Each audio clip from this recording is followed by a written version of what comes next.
What's going on, everybody? Welcome back. Face Off Sports Network. I'm your host, Anthony Servino. Follow me on X at The Real NFL Guru. Follow the show at the FF Face Off and at fffaceoff.com. We can be found at all the top social media and podcast platforms. Back with me on a Football Wednesday, an ADP Biggest Movers Wednesday. Pete Nova at Super Nova 38. Pete, what's going on? Oh, not much. Not much is going on. Training camp is here. A lot of stuff is happening. You're excited to jump in. This is gonna be my first training camp with you guys on the show. A lot of stuff's gonna start heating up here. So I'm excited. I'm ready to go for football. Yeah, I believe as of today, all teams and players have reported. So that's good news. Obviously, not all players. We have some players holding out, some players holding in. But for the most part, everybody is where they need to be. We're going to start with a couple of news tidbits before we get into the meat and potatoes of the show, which is the biggest ADP mover. So let's get into some of the news nuggets.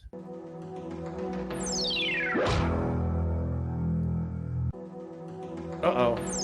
I'm on loop. There we go. I got to stop doing that. I got to remember to hit the loop button. I feel like this happens every time. Every time we play a sound bite, we forget to take it off loop, whether it's me or you. I don't understand why it starts on loop. Like you should have to turn that on. I know.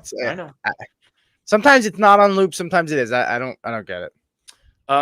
So the first tidbit of the day. And this is a big one. CeeDee Lamb, Dallas Cowboys, Dallas Morning News reporting that CeeDee Lamb will not report to training camp without a new contract. This should not be a surprise, but this is big news. Now, CeeDee Lamb will accrue a $40,000 a day fine. That's fake because the team can waive the fine. So I don't even know why that's out there. They need to get CeeDee Lamb signed. I'm a Cowboys fan, but even being an unbiased NFL guy, you got CD, you got Dak, you got Micah Parsons. Micah Parsons is third on the list because he's been in the league the shortest amount of time. They could play with 50-year options. CeeDee Lamb, they could let this go and franchise tag him because I don't see a world where CeeDee Lamb holds out into the season. So if they don't get him signed, they're going to have to put the franchise tag on him. Then you have Dak Prescott, who has a no trade, no tag clause. He could just walk. I don't know what Jerry Jones is doing, but you got to get these guys signed. It's almost like, I don't want to say like my conspiracy theory mind, and I don't think this is the case, but it does cross my mind that because Dak is... Huh? I said, don't say it. I know what you're going to say. It's almost like he's sabotaging the season for Dak. Right? No. Or saying, hey, last year Patrick Mahomes has a bare bone wide receiver room, a banged up Travis Kelce. He puts the team on his back and win the Super Bowl. Dak, why don't you put the team on your back? You don't have to win the Super Bowl, but go do something.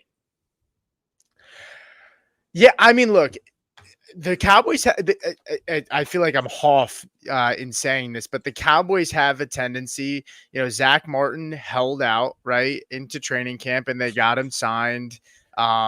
Zeke, same thing, held out, got him signed. Like they have a tendency, like these things happen. CeeDee Lamb isn't going to miss any time. He's going to be there for week 1. There's no reason to overreact at this point. Honestly, I'm not worried. But, it's obviously big to report because CeeDee Lamb, usually the first or second player off fantasy football draft boards. And it would be disheartening as a fantasy manager to draft CeeDee Lamb with the top 2 pick, and then he's holding out. I don't think it's going to happen. You don't think it's going to happen, but I think it is fair that we do have to put that out there because it's within the range of outcomes. And we're just going to go through some of the top ones because there's a lot. Like once training camp hits, we could do a whole show's worth of news, and we do that sometimes. So this is a fun one because, this is one of the toughest training camp battles. This is one of the toughest offseason storylines that me personally, I've had difficulty trying to decipher. And that's the Tennessee Titans running back position.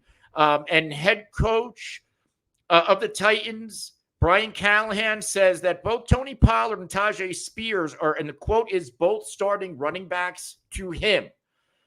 What do we do here when it comes to drafting this backfield?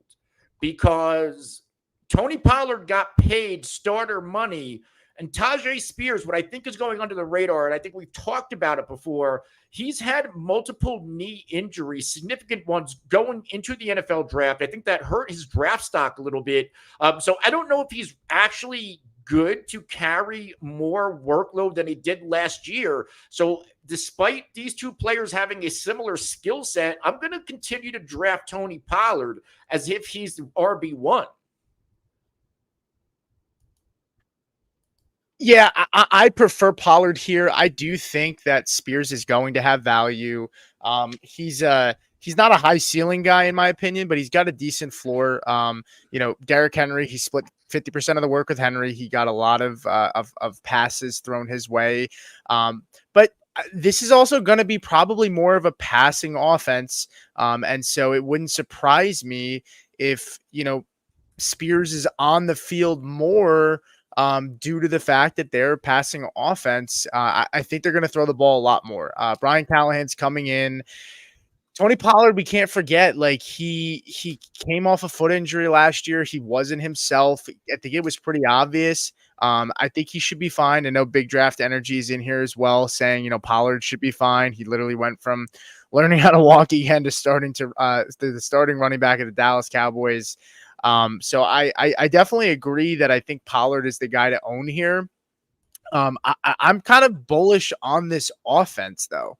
It's a matter of which guy. It kind of reminds me 3 running back rooms that are similar: the Denver Broncos, the Tennessee Titans, and the Cincinnati Bengals, right? We all have this feeling that the running backs in these rooms, there's somebody that's going to catch a lot of passes, and it's about just figuring out which guy to own, because I think there's a good chance 2 out of the 3 of these rooms are going to be, there's going to be a solid RB2 to high-end RB2 in one of these rooms, in my opinion.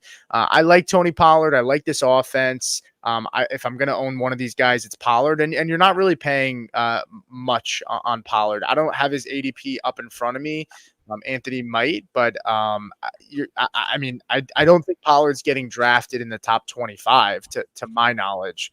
So I'm totally fine taking a swing on him. No, Pollard's ADP was actually sinking for a lot of the offseason. Now it's actually trending up. Tony Pollard, his ADP actually down 4.3 spots in July, but it is up compared to where it was in June. He's 95.5 overall. He was past the top 100 picks in June. So it is up, but it is scaling back a little bit once again. But still, you're getting Tony Pollard as a 9th round pick for possibly, very much possibly, a team's RB1. Spears getting drafted 2 spots behind Pollard for what it's worth. But with them so close, it's almost like the Commanders' backfield, which we talked about, I think, on our last episode, and we clipped that out. That's one of our more successful YouTube clips. If you go check that out in the archive. But Eckler and Brian Robinson, that is a backfield getting close, drafted close to each other, and so is this one. And I don't think it's close. I think Pollard is the de facto RB1 here.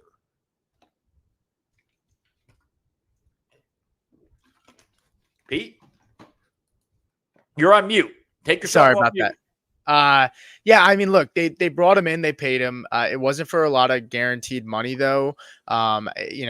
We've seen guys like Miles Sanders got signed and people were bullish on him, and then he fell flat on his face. The guaranteed money is the most important thing to me. And they could pretty much cut him pretty easily after a year or two. So the money isn't the biggest factor here, but Tajay Spears is not a 3-down back, and neither is Pollard. They're both going to be complementary guys. And look, Pollard, like we said, wasn't healthy last year. He's the guy to own. He's the more talented player. And Tajay Spears, for what it's worth, I mean, his knee coming out was Swiss cheese. I mean, I don't think that they're going to want to. It's kind of like a pitcher in baseball where you have a reliever who has to have a couple spot starts. He starts to play well and guys want him to be a starting pitcher. Yeah. And the team is looking at it saying, this guy hasn't pitched more than 70 innings in a season, making him a starting pitcher. You're going to trust him to throw 120 to 180 innings in a season. Like, you just can't do that. We haven't seen Tajay Spears carry the workload. He's had injury histories in the past on that knee. Pollard is going to be the guy to own in this room, in my opinion. Let's move to another storyline. Let's see. I want to find a couple of good ones. Well, while you're looking, why don't I bring this up, because we did have somebody talk about it, and it's a little near and dear to my heart. But I know it was reported that Javonte Williams did take first team reps today. All of the first team carries for the Denver Broncos backfield. They said he lost weight. His cutting looks like it's the best that it seems to be since the injury. Now that could be coach speak, but it didn't. That came from Sean Payton and some of the beat reporters like Ben Albright, CeeDee Lamb from Football Guys. So I was in on Javonte all along, being the guy that leads the room in touches, and I'll stick by that. Being drafted at RB32 is a crime to me for a guy that, look, Sean Payton's offenses, like, he's like in the top 5 in terms of running back targets in like the last 10 years. Like, every year his running back rooms are high in that, threshold for targets to the running back position. So you have that, plus a rookie like Bo Nix, who threw a ton of checkdowns last season.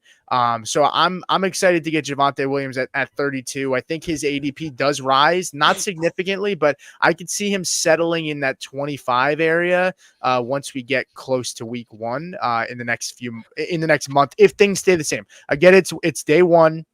But it's a good sign for Williams, and I think P. Ryan is probably the odd man out in this room.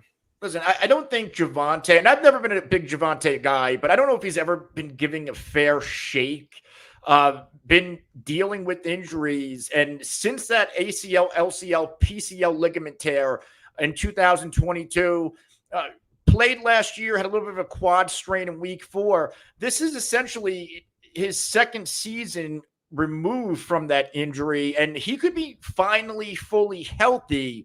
And he has a lot to play for. He's playing for a job. He's playing for a contract eventually. So, why not Javonte Williams? He's extremely cheap, and I get the backfield is muddled. I would take him over P. Ryan. I like Jaleel McLaughlin, but McLaughlin is not built to be an every down back. I like to make and they have estimate, but Sean Payton, I keep going back to what he had. It was almost a thunder and lightning with Mark Ingram and Alvin Kamara. He can potentially have that with Javonte and McLaughlin to a much lesser extent, because obviously McLaughlin is not Kamara, but you get what I mean. You can have that similar style backfield with what you have. Yeah. Yeah. And the one last point I'll make about Javonte is, I've said this all along, but a guy like Jaleel McLaughlin is a good NFL player. He gives you pop, it's change of pace, but he's not a pass blocker, right?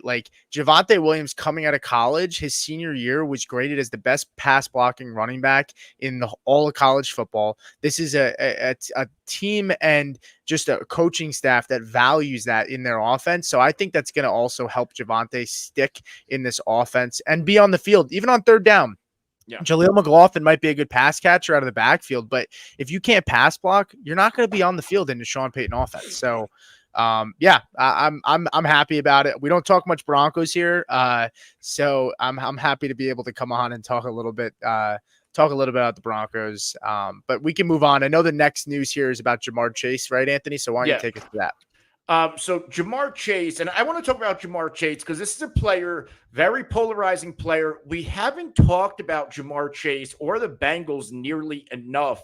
And I think we need to start paying attention a little bit more, because as the offseason goes by, this is a team I am rebuying in on. For anybody who's listened to this show or follow me for a long time, I believe Joe Burrow's second best quarterback in the NFL, not named Patrick Mahomes. I think this team, when Joe Burrow and their key skill position players and defensive assets are healthy, they're good enough to go win the Super Bowl. They've certainly got there before.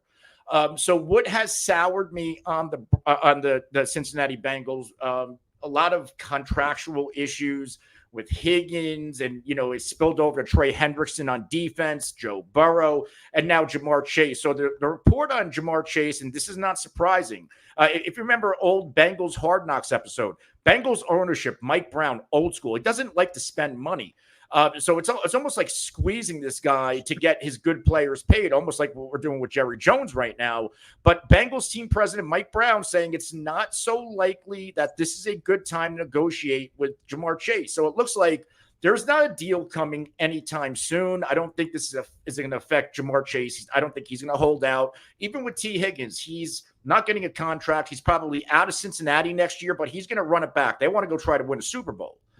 And maybe this is what the Cowboys are waiting. They're maybe, okay, well, we're waiting for Jamar Chase to get paid, and then we'll pay CeeDee. I don't know what's going on, but when it comes to CeeDee Lamb, is there a case to be made, Pete, that that Jamar Chase should be the number one player taken in fantasy football?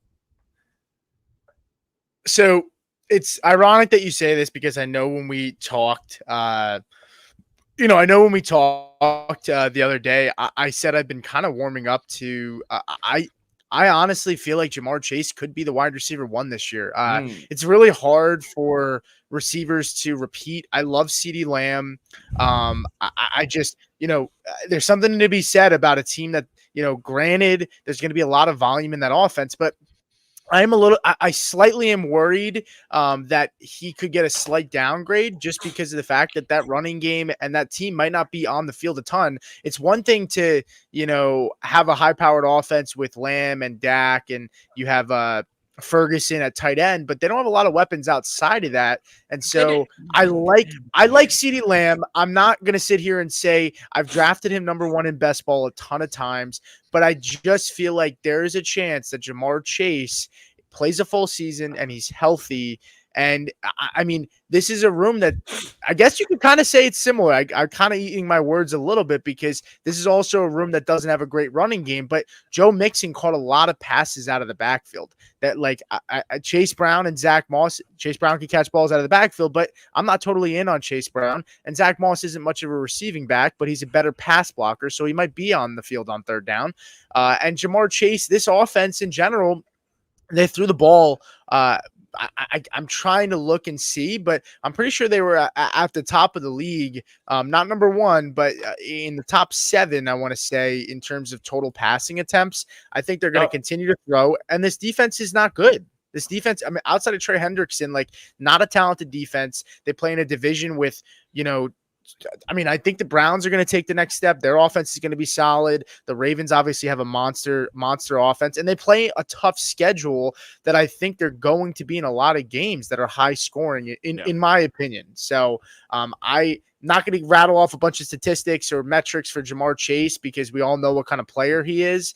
But I do think if you're getting Jamar Chase at the 5 or 6 spot, like, I'm pretty happy about that, because I really do think he has a really good chance to beat out Tyreek Hill, definitely Justin Jefferson, and CeeDee Lamb is the guy next to him. That's pretty much the consensus number one. I'm warming up on Jamar Chase, and I'm getting some exposure to him in the first round.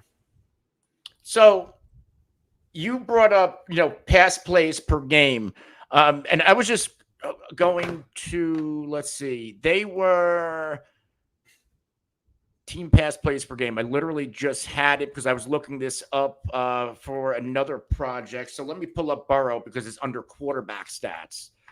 But I know this team last year, with or without Burrow, they were 8th in team pass plays per game. And Burrow only played 11 games. So they still threw the ball. Going back to 2022 with a healthy Burrow, they were 7th in team pass plays per game. Going back to 2021, they were 17th, a little bit more balanced. So each of the past 2 years, primarily, and I think the biggest difference, 2021 was one of the better versions of this defense. And then the past 2 seasons, it kind of slipped a little bit, which is why they have to throw more. There's a case to be made with, and we both, I mean, at least I can speak for myself. I love the defensive coordinator of Cincinnati. I just don't know if he has the talent to get back to where that defense was when they got to the Super Bowl. They're going to have to throw a lot. I don't exactly trust Zach Moss. I don't exactly think Chase Brown's a terrific in between the tackles runner. Losing Joe Mixon is going to be a big blow to this team's balanced attack it used to have. So again, I believe Cincy throws the ball, maybe they're a top 5 team in that category this season. And if we get a healthy Joe Burrow and Jamar Chase, yes, there is a path for Jamar Chase to finish as the overall wide receiver 1. Nobody really saw it last year for CeeDee Lamb, but it came out of nowhere. And I don't want to knock T. Higgins. I'm not a big T. Higgins guy. Some people think of him as a 1A, 1B with Jamar Chase. I think T. Higgins is a nice number 2. I think he's a little bit overhyped. We could see Jamar Chase. I mean, he had 145 targets last year, and second half of the year, for the most part, without Joe Burrow, we could potentially see Jamar Chase or be targeted a career high at 150 plus times. And if he's getting that type of volume, there is a path for him to finish as the overall wide receiver 1. Yeah. So to answer your question, Dallas was number 1 in passing attempts per game, which I knew they were somewhere up there. Cincinnati was 8th. And again, look, volume is great and all, and Lamb's going to get that. I think Lamb will get more targets. But there's something to be said about having a guy like Jermaine Burton. They add Mike Gesicki. T. Higgins, if he's healthy, is there. Like, there are other guys that teams have to worry about. There's a lot of tape on this Dallas offense this offseason where they don't have a ton of other weapons around them. Like, maybe teams have a better way to game plan for Lamb, who went insane last year. So I'm not down on Lamb. I'm not saying that. I just think there's a case to be made that Jamar Chase, with a healthy Joe Burrow, could absolutely be the wide receiver 1. I do want to get to big draft energy here. He said, do we think they sustain this heavy approach even with a new offensive coordinator at the helm? And Anthony can correct me if I'm wrong. I believe they promoted from within. Yeah. So that makes me confident that this offense is probably going to stay the same. Not completely the same, but the scheme won't really change. I think it's going to be close. They promoted Dan Pitcher. He's actually in his 9th season on the Bengals coaching staff, so he predates Zach Taylor. But I think we're going to see, this is Zach Taylor's. He's an offensive head coach, and usually when there's an offensive head coach, we see a lot of their tendencies trickle down to the offensive coordinator. So I think we're going to see a very similar approach.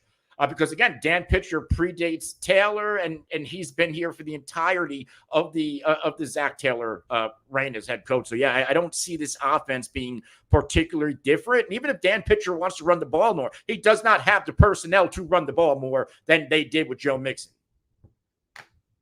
Yeah, no, I agree. Big Draft said he's been preaching Jamar Chase. He appreciates the validation. Seems like he's pretty high on him too. It's hard not to be.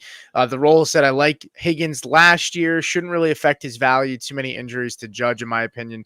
Yeah, there's some guys going around Higgins that I prefer. We talked about this on a couple. I think it was one of our ADP risers and fallers shows that we talked about Higgins. But there's some guys around Higgins that I prefer. Like I'd probably prefer taking a shot on George Pickens. I prefer Amari Cooper. I like Hollywood Brown. I like Terry McLaurin. Like I like all these guys who are in that around that area where Higgins is getting drafted. So I know we have some more news. We also still have to get to the main point of the show. Is there anything specific in the news that you really want to talk about before we get into the majority of what the I was actually gonna we can segue right into the main point of the show. I wanted to get the main receivers and that Cincy backfield down. Okay, perfect. And we did get a question here. One more. Big Draft Energy said, "Is this man crushing smelling salts?" Yeah, always. Where have you been? Yeah, that's an Anthony specialty. I love smelling salts, man. You know what? I used to drink a lot of energy. I used to start my day with pre-workout and coffee, and 2 Excedrins for migraine, and that has caffeine. So I caffeine the hell out of myself, and then I used to drink a lot of coffee and or energy drinks, and then I got into smelling salts, and I really don't do that much caffeine outside of my pre-workout anymore. I can't either. I used to. Atomic Rhino. It's fucking amazing. I haven't done smelling salts in a while. Before football games in college and high school, the band for high school, at least the band we'd walk up to the stadium. We had a band in high school. You didn't have a band? Yeah, but they're doing smelling salts. No, we'd be behind the band. Right. So we're walking up, we do a whole loop around the stadium, and then we run out, and we used to crack smelling salts and just whiff them and just keep passing them down the line to the next guy and the next guy. So I used to love doing them. I haven't done it in a while. I probably drank too much Monster when I was younger. I don't drink any energy drinks anymore, and I don't touch pre-workout because I'm afraid I'm gonna have a heart attack if I do it anymore at this point. So, all right, cool. So let's jump into the main segment here of the show. So the ADP risers and fallers. This is becoming a staple on our shows for Wednesdays. This is going to become even more important as we get into the month of August. We've been doing a lot of it based off of best ball, but we can now provide a best ball and redraft as well. We'll start doing that a little bit more once we get to August, but we still do a redraft spin on these conversations. So I'm excited to kind of get into it. The first guy that we have here on the list is Saquon Barkley. He's down 12.3 spots. Is he down 12.3 spots or is he down to 12.3? No, he is down 12.3, right? He is. Wait, where are my notes here? So Saquon, he is up 2.4 spots, and his new ADP is 12.3. I got it. Yeah, because the graphic, if you look at it here, it was a little confusing the way it was. So that's my bad. I'll have to. We got to fire Hoff. Yeah, we got to yell at Hoff for that. But Anthony, why don't you take us away on that? So this obviously isn't a big mover, but 2.4 spots in the first round, second round of a draft, that's a significant jump. Now, I know depending on what best ball platform, and we'll talk best ball and redraft here, I've gotten Saquon at the turn in round 3. So Saquon, a lot of people are high on him. A lot of people are scared because of Jalen Hurts and the tush push, which I think is I don't think that's going to be as big of an impact without Jason Kelsey. So I'm very much in on Saquon Barkley. And this is significant. I'm using FFPC ADP for the month of July. So from July 1 to today in the Fantasy Pros, which is not which is not best ball, it's their redraft contest. So we're seeing Saquon Barkley now creep up to the first round.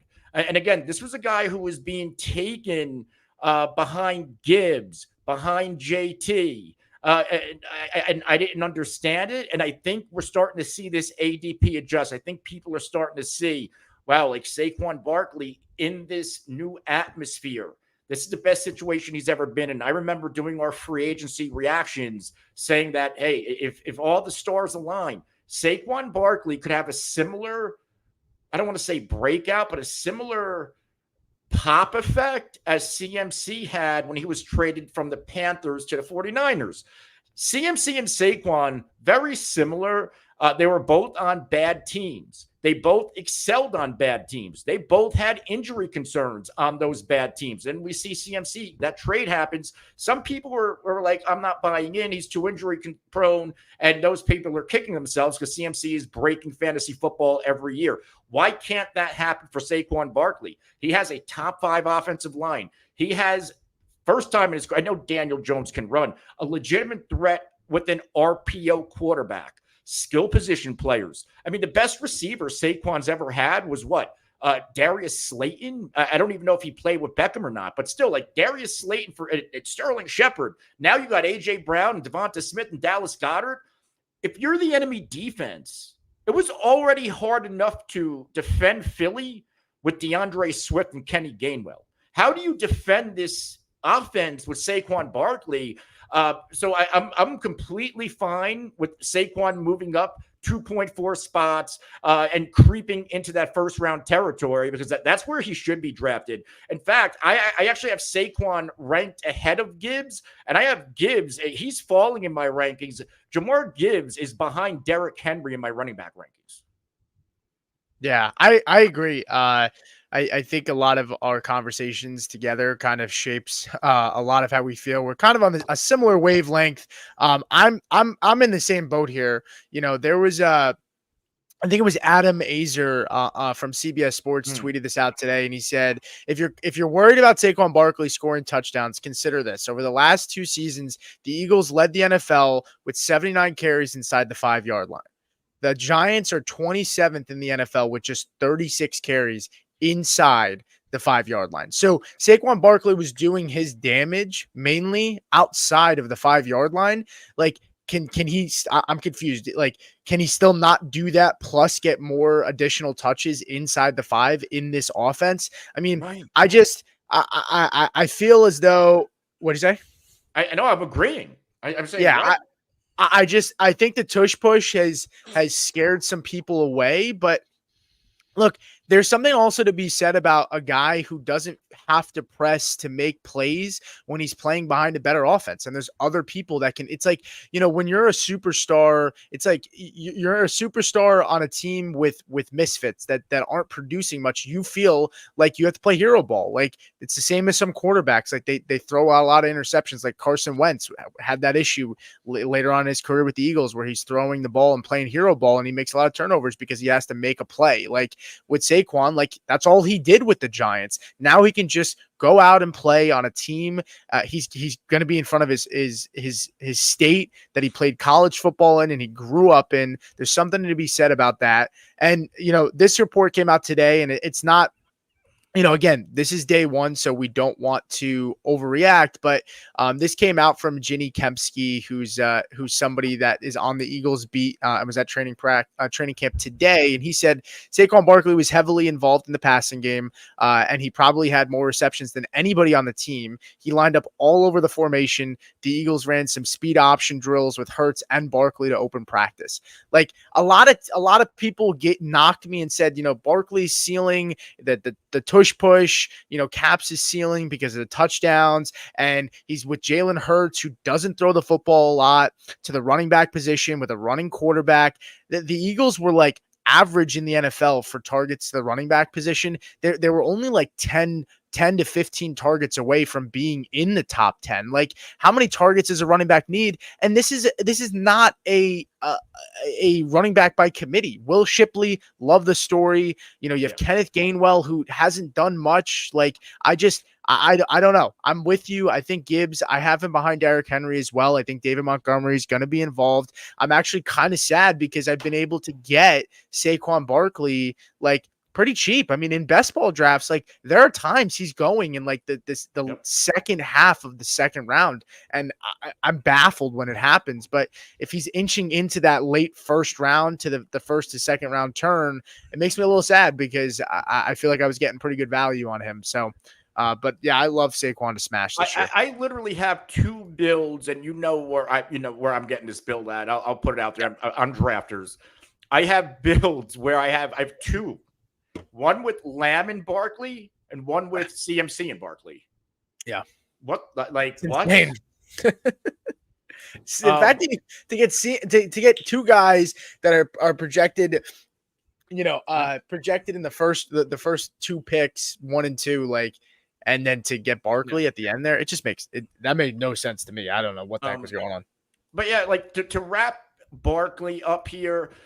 The Eagles they're going on to their 3rd offensive coordinator in the past 3 years. Each of the past 2 seasons, the Eagles were bottom 12 in team pass plays per game. Obviously, you have to factor in Jalen Hurts. He runs a lot, but this team wants to run the football. And then Kellen Moore's last season in Dallas, the Cowboys were 19th in pass plays per game. So Kellen Moore, if he has the personnel, will also run the football.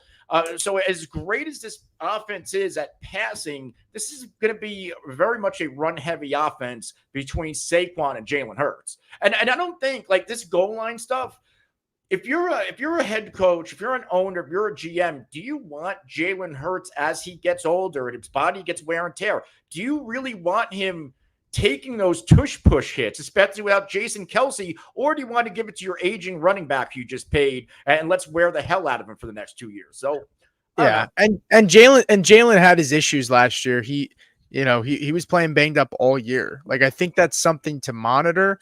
And Kellen Moore is now in this offense, and look at Ezekiel Elliott had some big seasons when it comes to catching the ball out of the backfield with Kellen Moore. So yeah, I'm bullish on it for sure. So let's go to our next ADP mover, and that is going to be Isiah Pacheco.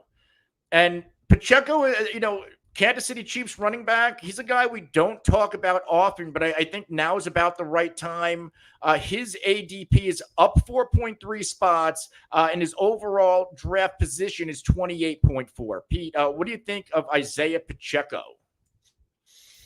Yeah, I think Isiah Pacheco is kind of he is like the most like stability kind of pick that you can take early in drafts here, right? Like, if you miss out on some of the high upside guys, like Pacheco just feels like a guy who's he's just gonna get a steady dose of like 12 to 15 point games. He's not gonna blow the game out of the water and have your 30-point games and provide much, which kind of sucks if you're taking a guy in his position.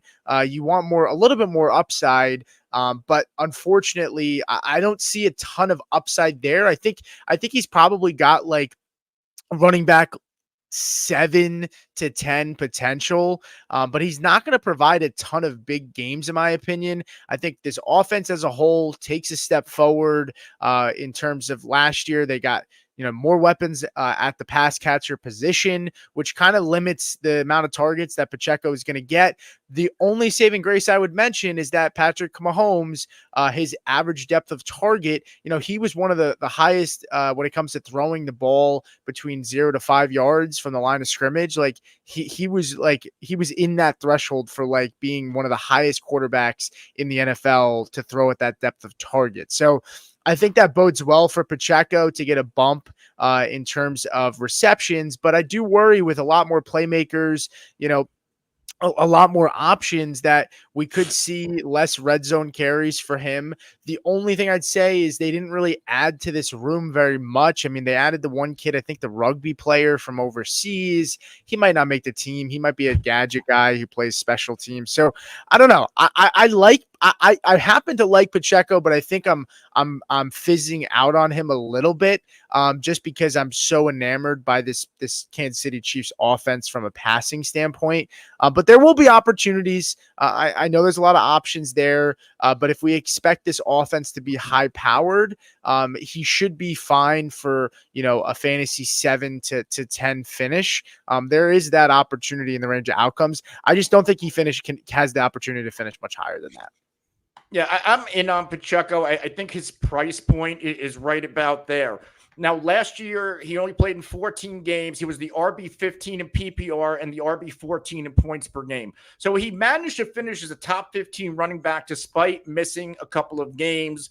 Now, can we get a full season out of Pacheco? I think it's possible, but he's only 5'10", 216, and he's a violent runner. Type of running style, that can get you banged up and out of games. Last year, he suffered through a few injuries. Again, a concussion in week 16 and a sprained shoulder that forced him out of 3 games. So if he's running that violently, I hate to pencil a guy for a couple of games missed, but I think it's something to put in our projections. But still, I don't mind for where we're getting him and the fact that he did finish as a top 15 PPR running back on an offense that last year only ran the ball. They were 25th in run plays per game. They weren't running a ton, and this passing attack wasn't great. So I'm in on Pacheco. Very good running back, just shy of 1,000 yards rushing, adds another 44 receptions for 244 yards, 9 total touchdowns.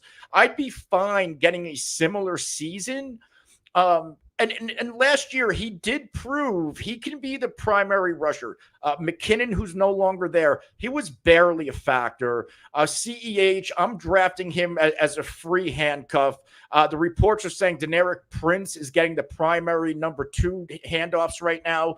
Take that for what you will. But there's really no other significant threat in this backfield. So when Pacheco is healthy, he should be the guy.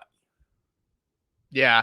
My issue with Pacheco. So I'll provide two things here. One, he's at my tier break where I'm starting to move Joe Mixon into the end of his tier. But he is a tier break for me. After Pacheco, you have guys like Josh Jacobs. You have guys like Rashad White. Rashad White is similar, is probably going to provide a high floor, but I don't know what his ceiling is going to be. But I mean, guys that you can get around Isiah Pacheco, Mark Andrews, Nico Collins, and this is all based on FFPC ADP as of today, which is the high stakes. You know, we partner with the FFWC, but they're both high stakes leagues, and these are the people that they're spending big money. You know, a lot of times you get in these smaller, you know, the $2, the $3, the $10 best ball leagues, and there's nothing wrong with that, but you can take a lot more chances because there's not as much money on the line, right? So you want to swing for more upside. You don't want to look at safer plays. Guys like Jalen Waddle, Nico Collins, Jalen Waddle, Mark Andrews. I probably prefer Pacheco over Mike Evans, but like even at this point, like depending on your league, like Josh Allen goes like 2 spots behind Pacheco, in my opinion, right? Like Josh Allen is a chance to. I don't like to draft quarterbacks high, but like if I could take Josh Allen, who's an elite player at his position, who you know is going to give you probably at worst the QB3 finish, unless he gets hurt and this is a disastrous season, you're going to be able to get a top 3 player at his position, or you're getting Isiah Pacheco, who at that point, there's not much variance between him and the guys that are going after him, like Josh Jacobs, Joe Mixon, and I want to say Rashad White and James Cook. So, yeah, I mean, I probably prefer to swing at elite talent. You have Mark Andrews that goes right there as well. So I like Pacheco, but there are guys on the board at other positions that I prefer, that I might be okay just punting Pacheco and settling for a guy like James Cook in the next round, who you can probably get. So, I mean, I get what you're saying there, but if you want a running back around that ADP, I'm taking Pacheco over Josh Jacobs. And, you know, I view them very similar, but all the reports out of Green Bay and the tendencies of the past with the LaFleur offense, they're going to use multiple backs. Even the rookie Marshawn Lloyd is getting some early hype right now. And I think he might have been banged up at camp, but they're already saying, hey, he could have an early role. He's has the most diverse skill set as a pass catcher. They still have A.J. Dillon. They're saying he's in the best shape of his life. James Cook, I don't love it. And they have Ray Davis, who I think could make an impact if he's at least competent as an in-between the tackles runner. So like I'd rather have Pacheco over those two, and Pacheco isn't sexy. Like none of his metrics pop to me. Like 26 yards per touch, 23rd and true yards per carry, 27th evaded tackles, 11th in breakaway runs. Like nothing truly special. But again, he's a violent runner, and those types of runners, they're going to score the football. They're going to pick up those extra yards, and I'm fine with that. I think he's a high floor stability running back, and I'm fine if that's the type of player I want to draft there. Yeah. And the only thing I would say is, the benefit that he has is a better passing game with better receivers, should not load the box nearly as much. I mean, last year Pacheco faced was 22nd. He was 22nd in loaded boxes. So, he was it wasn't like he was getting crushed. You have guys like Derrick Henry faced the most at 280. Kyron Williams, out of all starting running backs last year, faced the least amount of stacked boxes. So I think there's some benefit to that, where teams are probably going to have to bring an extra defensive back on the field and probably take a linebacker off the field or a defensive lineman. And Pacheco should be able to see a lot more wiggle room prior to taking contact. So that should help his yards per carry. I would put money on it go up this season just off of that alone. I mean, he had 4.6 yards per carry last year, so maybe it won't go up, but I could see him maintaining that this season.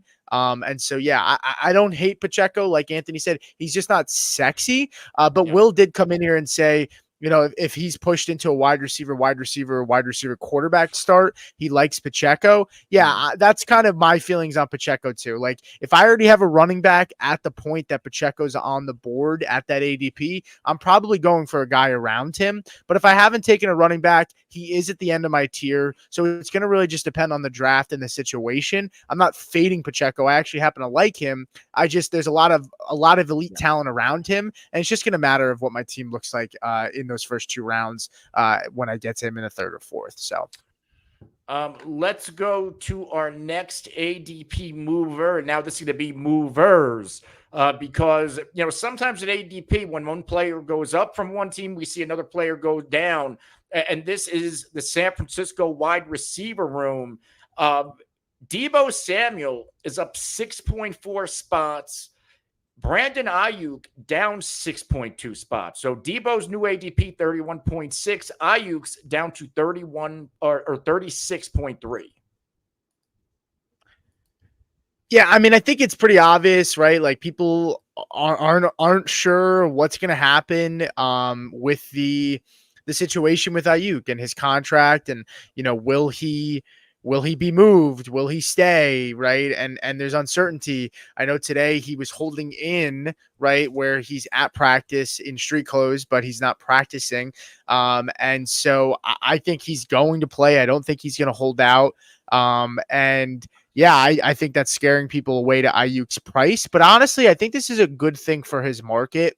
I like Brandon Aiyuk, but he was a heavily efficient player last year. And it does worry me. This team threw the ball the least amount of any team in the NFL last year. Like, it's great when you have a receiver on a team like that's, one of the best offenses in the league, but there's just not a lot of opportunity. And there's a lot of playmakers around him. CMC, like George Kittle, Deebo Samuel's there. And so I'm kind of happy that this is moving because I happen to like Aiyuk, but there are times at his ADP where I'm taking Jalen Waddle, right? Like, I'm taking guys like him in that range because I don't know. Can Aiyuk sustain, efficiency drops off at some point, like, and then you need volume, right? That's my worry about A-Chain.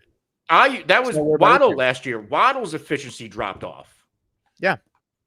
But he was banged up all year, and he didn't fall into the end zone enough, which we talked about last week. So, yeah, I'm happy to see that the market's adjusting to this, though. I hope it stays this way, and I hope he drops even more, because if Brandon Aiyuk somehow falls into the 3rd round in fantasy football drafts, that's an automatic draft for me.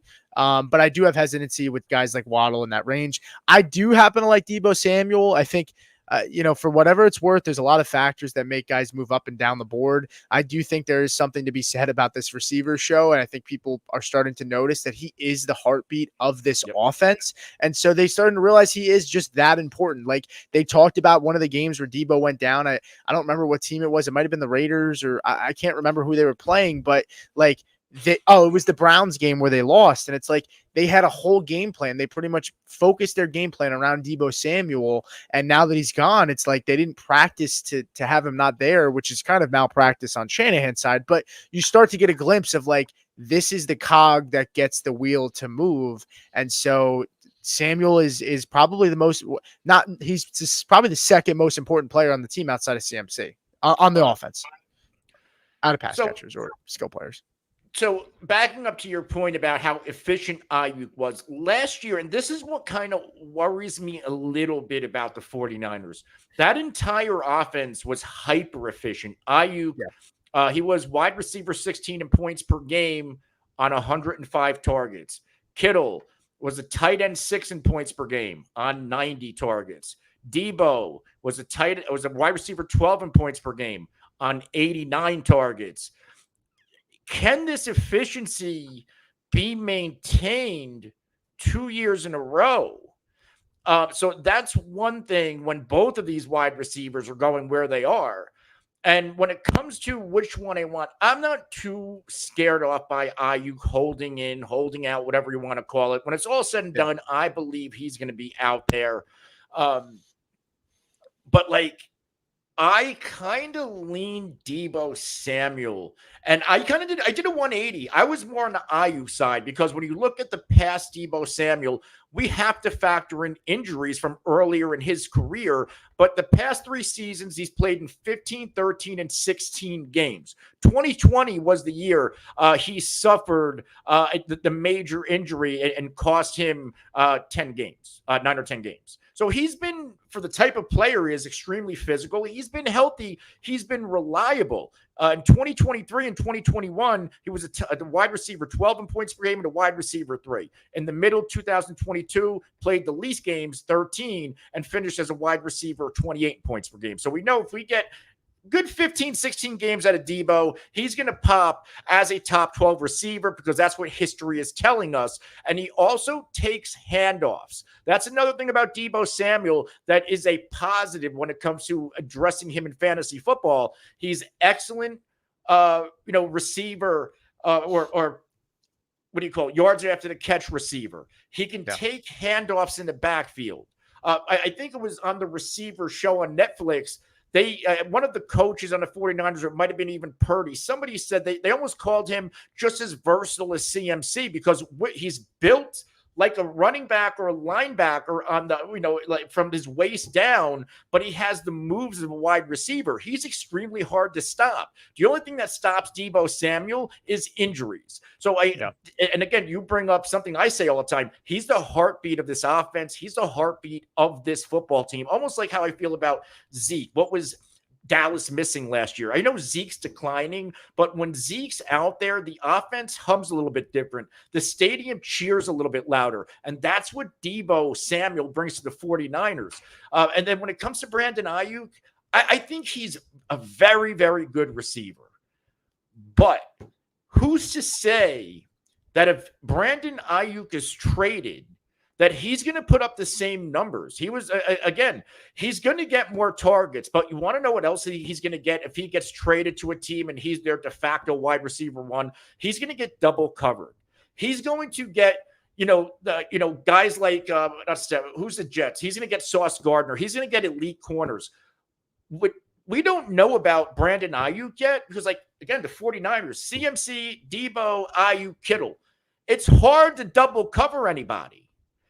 Who knows who Brandon Aiyuk is if he gets traded? So I'm going to bet on Deebo Samuel, who I believe is the more complete football player. And I think he's a little bit better for fantasy than Brandon Aiyuk because Deebo gets those valuable carries, especially in the red zone. Yeah. So one more comment to close it out, and then we'll get to these couple comments and questions here. The only thing I would say is Aiyuk has been healthy, and every single guy around him has had issues staying healthy. So it's only a matter of time sometimes. That's why, you can't predict injuries, but CMC plays so hard. He's been healthy. Kittle, always good to miss a couple games. And same with Deebo Samuel. They play so hard that they miss games. And, in that respect, like when one of those guys goes down, the rest of those guys explode, right? Yeah. It only takes one guy on this offense to go down, and the whole offense are wide receiver 1s, tight end 1s, running back. CMC is a running back 1 no matter what, but you get the point. So, Aiyuk is a guy, his play style is not as dangerous, and I don't like to predict injuries, but one of these guys is good to miss a few games, and that's partially, that factors into it for me. It really does. And he could be playing, as crazy as it sounds, they could be playing for a contract this year. If they don't get it done, does he play for a contract, and does that affect how he plays? We see guys, sometimes it's good, sometimes it's bad. I don't know. But we have a few questions here. I want to get to them. One's about the comment, and then Greg, I'll get to yours after. But one's about the Aiyuk conversation. Algorithm says Rashee Rice or Brandon Aiyuk. It's not as crazy as a question as it sounds, because again, like Rashee Rice before the suspension talk was a 2-3 turn wide receiver in best ball drafts. So it's not a crazy question to ask. I do think I'd prefer Rashee Rice at his cost because you're getting a guy like him. He was like in the wide receiver 80s. Now he's jumped up to wide receiver. I'm not sorry, not wide receiver, ADP in the 80s. Now he jumped up to the 70s and now he's all the way up in the 60s. It's almost like he's jumping up 10 spots every single week. He didn't jump up a ton this week. But so at his cost, Rashee Rice is probably the guy I prefer here. He's also playing with a much better quarterback. So I don't know what your thoughts are on that, Anthony. But I'm a Rashee Rice guy. And more times than not, like I love the value. We talked about Rice the last show. You can go back in the archives and pull these clips. I think he's too valuable to the Chiefs to where when he's on the field, he's going to be the wide receiver one. He's earned the trust of Mahomes. And Rice going into this offseason before Worthy, before Hollywood, and before the off-the-field stuff, Rice was a late second, early third-round pick. His ADP fell all the way into the 90s. It's creeping back up by the week, but he's still a value. So I'm in on Rice, especially – as I keep saying, and Pete keeps saying, as we get closer to the season and there's no off the field resolution, it's hard to imagine the NFL is going to come to a resolution and suspend him this year. So we could potentially be looking at a suspension in 2025. Yeah, I agree. So we had one thing here. Greg said, he said he just sent over A-Chain for Jaden Reed and A-Chain for CMC in Dynasty. What are your thoughts? I like that a lot. It's tough to give up two talented players in Reed and A-Chain, but if you are contending, I think that's a great trade if the guy will accept. I don't know if he will. It depends on the player. If the guy's half in, half out, or in a rebuild, it makes a lot of sense for that owner. But I love the CMC side. Yeah, that's a smash accept if that guy takes it for you. You're probably looking at a 2-year window with CMC. If you believe your team is good enough to win in the next 2 years, then I make the move. If your team's not good enough to win, then I don't think getting CMC, because it's really, he is getting older. I think he has maybe with a lot of other teams, CMC falls off sooner, but he's in such an efficient offense to where they're going to scheme him open. And again, so many playmakers there. How do you take out one where I think we get 2 more elite seasons out of this guy? Yeah, no, I agree. One more thing here. Greg said also he sent out Mixon and McLaurin for Saquon after hearing you guys are as high on him as I am. Yeah, that would be a phenomenal trade if you can get the owner to do that. I don't know how inclined they will be, but that would be great for the Saquon side for sure. The one thing I wanted to say is I know we have a good amount of people in here listening on YouTube. So if you are here and you haven't hit the like button, please hit us with a like. If you aren't subscribed already and you're a new person just creeping in the background, send us a comment too. Say what's up. We're happy to answer any questions, or if you want to make fun of our muscle T-shirts that we're wearing. Whatever it is, feel free to shoot a question or whatever it is, a comment. But we probably have time for one more. We're at the 58-minute mark. Yeah. So, these shows kind of fly by. Any questions that you have, if we can't answer it, we're going to open up a mailbag email for you guys to send questions to as well, that we're going to try to answer on the show at some point. We're going to do some sort of segment. But yeah, there's 2 other guys here on this list. Which guy? Let's try to get 2 out of the 3. We have 3 left. Let's get 2. Okay. The first one, I don't think we need to spend too much time on. That's Malik Nabers. Malik Nabers right now, he is down 6.1 spots. His new ADP is 42.3. Yeah, I don't really know why he'd be down. I mean, if you love Daniel Jones and you like Malik Nabers, you should be happy that Daniel Jones looks like he's going to be ready to go for week 1. He's practicing. He's healthy. He's all good.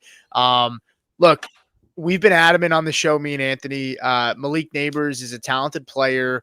I really don't have much exposure to him. I really won't. I'm not going to sugarcoat it. I like Malik Nabers. I just don't like the offense. I don't. The saving grace of this offense is they have elite play callers in Mike Kafka and Brian Daboll. But guys like, I prefer DK Metcalf. I know Anthony might actually prefer Nabers, but I prefer Metcalf, who's a guy that's going a one spot ahead of him. DJ Moore is going a couple spots behind Nabers, which I know Anthony really likes DJ Moore. Michael Pittman, you could sway me actually on Nabers over potentially Michael Pittman because I've been down on him a little bit, and they did add some more weapons. I don't know if he gets all those targets like he's used to. But yeah, I'm just not super high on Nabers. This offense, we talked about it. They're one of the lowest scoring offenses in the league. They're projected to score bottom 5 in the league this year. There's not going to be a lot of touchdowns, and the quality of targets just aren't going to be that good. And I actually think a guy like Wan'Dale Robinson, Jalen Hyatt, there are some okay players around Nabers, not target hogs, but decent enough guys that if they even take if Malik Nabers doesn't get 150 targets, you're probably not happy with the cost that you spent on him. And who knows if he's going to get that many targets? I don't know. This offense might be so bad that they go 3 and out like 10 times a game, which is I know it's a lot, but it wouldn't shock me. So, yeah, I like Nabers, the talent. I don't like Nabers' situation with the New York Giants. And, you watch Hard Knocks and, you want to kind of buy into the hype. Daniel Jones put on a little bit muscle. He looks healthy. He's moving around. And you want to go back to that season a couple years ago when Daniel Jones was really good in fantasy. He wasn't a really good passer. He was efficient, but he didn't pop with his numbers. He did a lot with his legs. Now, granted, he didn't have a wide receiver like Malik Nabers, but he did have Saquon Barkley.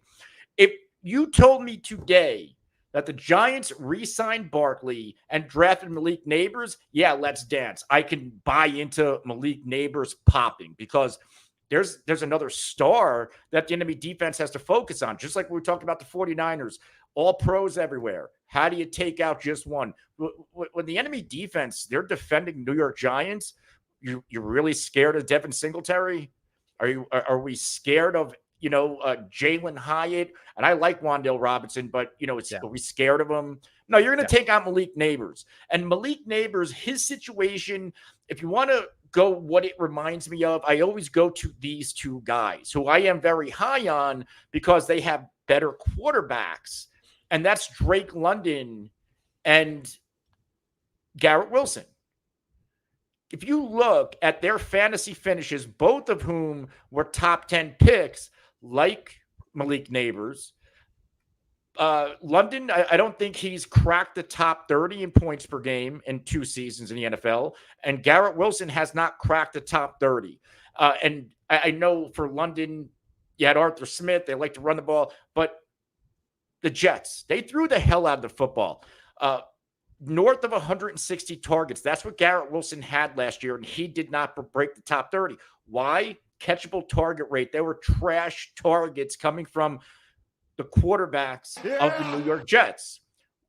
Do we really think Daniel Jones is that much better? And again, Daniel Jones is better than Zach Wilson, but is he that much better to where we're going to say, well, if Malik Nabers gets 150, 160 Daniel Jones targets, he's going to be a top 12, top 15 fantasy receiver? I just don't see it.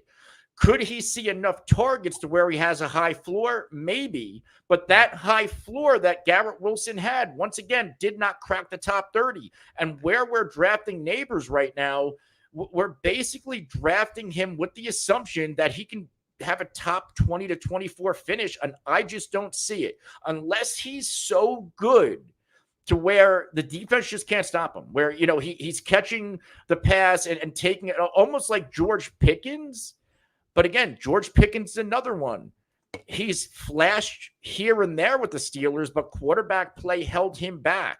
So, and this is not new for me. If an elite rookie wide receiver lands in a bad situation, I'm usually not buying in until that situation changes. And for some guys like Terry McLaurin, it never changes. Yeah. Yeah. No, I agree with everything that you said. McLaurin, it might change this year, but he's like 9 seasons in. Yeah, I honestly, I actually happen to like here. I've taken a couple swings on him. I think that offense will be better. Right, but yeah, to prove, I'm trying I know. I know. It took DJ Moore a team change and a Uh-huh. quarterback upgrade in Justin Fields to Yeah. top finally. I held on to DJ Moore for Yeah. years, to because I just felt like he had the talent, and I was ecstatic when he actually finally got traded. But yeah, I completely agree with you. One more person we'll get to, one more player, but one thing Greg said is, could Drew Lock replace Daniel Jones? Pete, I know you're the Bronco fan and you might know best. Look, honest to God, Brian Daboll is a coach that I don't think he has much tolerance for losing and incompetency. And I know you laugh because he's the coach of the Giants, but they did go to the playoffs not too long ago under Daboll. But I don't think I don't think the leash is very long for Daniel Jones. I'm not gonna lie to you. Like, No. I know that the Hard Knocks thing, they talked about how we got to make it work with him, all this stuff. Like, they were trying to draft a quarterback in this draft. They couldn't, so they settled back with Jones. Like, I'm not saying Drew Lock is going to be the starting quarterback and all of a sudden be a good quarterback in the NFL, but yes, Drew Lock, for what it's worth, is a very talented, athletically gifted quarterback. He just doesn't have it up here. And that's the problem with Daniel Jones. He's talented, but he doesn't have it, the mental aspect, and he's a little bit more athletic when it comes to running. So yeah, I mean, maybe Daboll and this coaching staff, which they're very talented, can get something out of Drew Lock that other coaching staffs weren't able to, which he's had a really shit luck of the draw with Denver's coaching staff's, carousel with Vic Fangio and firing coordinators and all that stuff. A lot of rambling to say. I think Drew Lock, if I had to guess today, I think he's going to end up starting at least 3 games this year. Whether it's Daniel Jones getting hurt or it's him getting benched, I don't know, but I do think he starts 3 games this year. So that's my bold take. Let's move on to our final mover, and this is a group of movers. Houston Texans. And when I see a lot of movement from one team, we've talked about it. We usually get one a week, and this time it is the Houston Texans.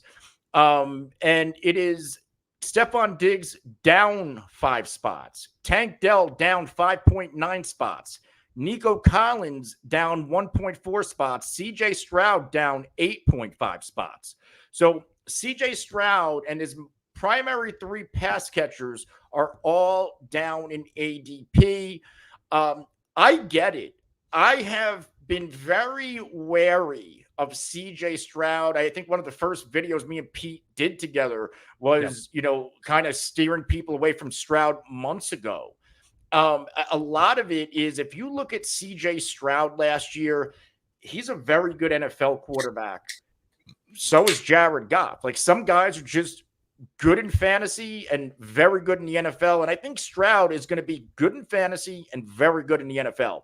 CJ Stroud, if you look at his games last year, he only had 1 game where he threw more than 2 touchdown passes. He threw for 5 against Tampa. Then he threw for 3 in the playoffs. It doesn't count for us in fantasy in week 19 wildcard round. He was the quarterback 7 in points per game. He was a quarterback 11 overall. We have to factor and it's not just Stroud, with other quarterback finishes. Guys like Anthony Richardson, Kirk Cousins, Joe Burrow, they all missed time due to injury. If those guys are healthy, they're probably going to finish higher than guys like CJ Stroud and even Jared Goff, who flirted with a top 12 finish as well. So even though they brought in Stephon Diggs, who in theory, significant upgrade to the wide receiver room, I am still down on Stroud. Why? They brought in Joe Mixon, and Joe Mixon is a significant upgrade in their backfield than their running backs last year. If we look at what Joe Mixon can do, he's an every down back. He can catch, he can block, he can do it all. He provides stability to where they can actually go through a 4-minute drill when they're in the lead and don't have to worry about giving the ball to the other team. I also expect this defense to be improved in year 2 under DeMeco Ryans. This team already last season, They were 12th in team pass plays per game. I do not see them throwing the ball more this year. I actually see them throwing the ball a little bit less, probably more of a middle of the pack team. So I'm kind of fading CJ Stroud at cost. Now his ADP could go down to a point where, all right, I'll take my shots. But at cost right now, I do not love CJ Stroud, and I'm happy to see it going down, behind guys like Joe Burrow and Anthony Richardson. When it comes to this wide receiver room, the only one I'm remotely interested is in Nico Collins. He's the long-term wide receiver one. They paid him. Stephon Diggs, he's going to be one and done. So, if people think Diggs is going to be the wide receiver one, how do you logically tell yourself, hey, they're going to tell Nico Collins, you're going to be the 2 this year, even though you're the 1 last year. And then when we punt Diggs, when his contract runs out and we don't resign him, then you're going to go back to be the 1. That doesn't logically make sense. So I will take my shots on Nico Collins despite the injury risk. But again, Nico going down a few spots, I don't mind that either. And a lot of it's because Nico has not been able to stay healthy. He's good to miss a few games. It's almost like the James Conner of the wide receivers, where you almost pencil him in for 2 to 3 games missed. But I'm finally in agreement to the ADP movement for this skill position players in this offense outside of Joe Mixon, all trending down, because trending down, I believe, is the right direction. Yeah.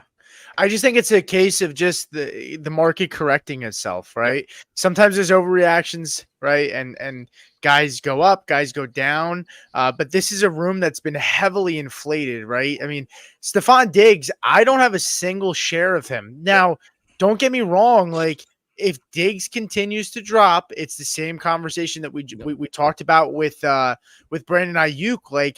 I am ecstatic that Aiyuk dropped, right? If Diggs and Dell continue to drop, yeah, I might grab some ownership in best ball of those guys. But I just wasn't okay with taking them at the cost that they were at. I was never out. I'm not necessarily even out on Stephon Diggs. It's just, I think he can have a good season. I don't think everyone seems to think he just completely dropped off and that he's not the same player that he was. I think he had a bad couple games and just wasn't himself towards the end of the year, and he left, right? But I'm okay drafting him in best ball formats or even redraft if he can continue to slide just a little bit more. If he can fall back one more round, I'm okay taking a chance on him. Now, Nico Collins, I'm with Anthony, right? If there's a guy to own in this room, it's Nico Collins. I love Nico Collins. I owned him in Dynasty before he popped, and that's not a pat on my back. I just always felt there was a chance, the talent was there, but the quarterback situation stunk, right? And honestly, my teams weren't that good in Dynasty, so I had to own all the young players that had maybe some upside, and I felt like he was one of them. But Nico Collins isn't down a ton, but I mean, you're looking at him. This is FFPC, correct, Anthony? Yeah. That's what we do all our rankings. So, him being pretty much, he's actually kind of at 30.9. He's in the 3rd round at that point. And in regular underdog, the $3 pup, the $5, some of these lower stakes, Nico's going in the middle of the 2nd round. And I happen to love Nico Collins, but it's the same thing. If you can slide back his cost, it's an auto draft for me for Nico Collins. And it's almost an auto draft for me right now, but I am getting a little exposure to Jalen Waddle and some other guys at that cost. So yeah, I love to see that the market's finally correcting itself because guys that we love like Nico Collins, hopefully they continue to adjust because it just means we get them cheaper and maybe we can, if you're sitting at that, if you have the team C in the 1 hole or the 2 hole, sometimes it happens, right? You can get Nico Collins possibly in the 3rd and get one of these other high upside guys in the 2nd round. That's awesome value. So yeah, that's good to see. CJ Stroud, like Anthony said, is going down. I think CJ Stroud's an extremely safe draft pick. I think he is a player that if you're swinging just safety, he's going to probably have a top 8 finish. I definitely think that's what's going to happen for him. I just don't see top 5. He's not running. He's not rushing. He's not getting points from that. And that just makes me down. Like, he doesn't have the top 5/QB1 upside. I think Kyler Murray has higher upside than CJ Stroud. Yes. I happen to really like Kyler Yes. Murray, and he's Yes. he's way cheaper than CJ Stroud. So it's nice to see that this team in general is correcting itself. And I think I could be wrong, and we could touch on it next show, but I'm sure we're going to see Joe Mixon start to slide up a little bit too, and move up on the draft board a little bit, while the rest of these pass catchers and quarterbacks slide down. So that would be my prediction, but it's been a great show. I enjoy doing these on Wednesdays. I'm excited to kind of see how the market continues to move with all this news that kind of comes out. All right, guys, but we're going to wrap up from here. This is another terrific episode. ADP Movers. We'll be back Friday. I don't know if we're going to continue our live drafts now that training camp is here. We'll mix them in here and there, but we could be covering and reacting to training camp news or anything else. So stay tuned. We'll post what we're talking about on social media. But until then, for Pete and myself, this is the Face Off Sports Network. If you want to win, you have to tune in. We will see you on Friday.